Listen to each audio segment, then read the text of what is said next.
Quentin wanted us to have a little bit more fun with Pulp Fiction, and we were doing kind of LA underbelly, LA crime stories, and it's his turf. It's where he was born. He knows the city. We also know and love LA, so we had this common love or passion for Southern California. He kind of let us go with a few of the big sets, like the Jackrabbit Slim set.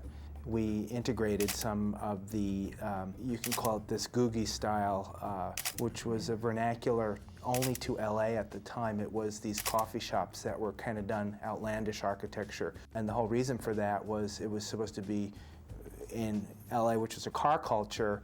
They were supposed to jump out at you, these oddball, buildings with roofs that kicked up and did funny things. And then we thought, well, let's do that with Jackrabbit Slims. Let's do the exterior was a practical location. It was a closed bowling alley that we put signage on and everything. It was a pure Googie style, almost atomic age parking lot, and that was practical. And then the interior was completely built from scratch, and we were influenced by John Lautner, Albert Frey. These are the big wheel architects that were doing these kind of crazy LA things at the time. And it just fit into all of our passion for trying to capture Southern California in a way that the rest of the country hasn't seen it. Quentin did have a good paragraph in that script describing it, and that was based on things like there was an Elvis movie called Speedway. Yeah, there were two movies, Red Line 7000, Red Line, yeah. And then Elvis Presley's Speedway, and which actually had people standing in fake cars in a club. Yeah, there were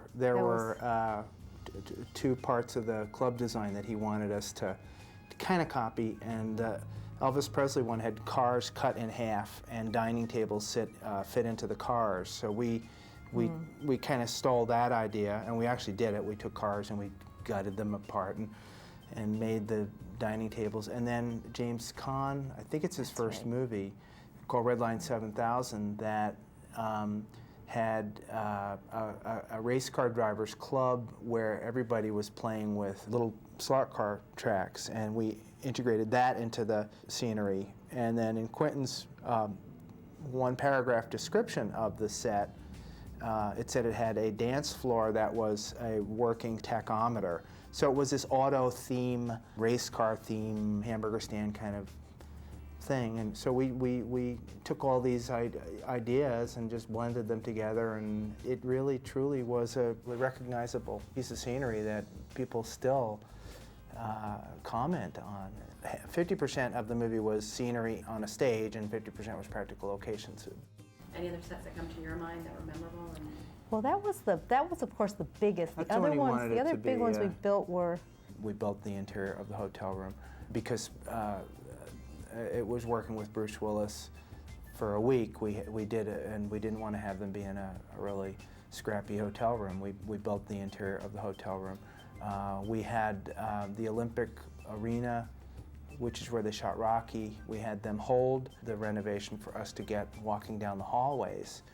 So the Olympic Arena was used for the practical hallways, and when you go to introduce Bruce Willis, that was a little fitting room or change room. Locker room. All those rooms were tiny, and we had to make it bigger. So it was a big cross-section of all these little sets that kind of fit into all of the practical locations. That's good. Was Marcellus's and Mia's apartment there too? No, that was a contemporary house. Again, we really try hard to try to find something that has never been used before in a movie, and this was never used before. It was a contemporary, modern Hollywood Hills view home that we looked at a lot, and Quentin liked that one, and we ended up using that one.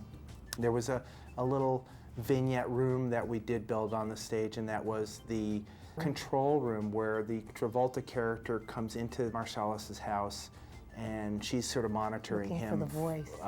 Through speakers and all. And she's kind of at a control panel, and that was built in the warehouse. What the hell was that?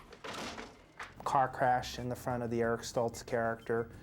We picked a small vernacular bungalow, and we had to add a porch, which then John Travolta's Chevy Malibu crashes into.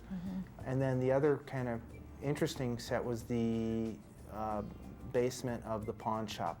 Pawn shop was a practical location, and that was in the San Fernando Valley, and there are no basements in the San Fernando Valley, so we Right. had to build a little torture. And these were all kind of labyrinths together.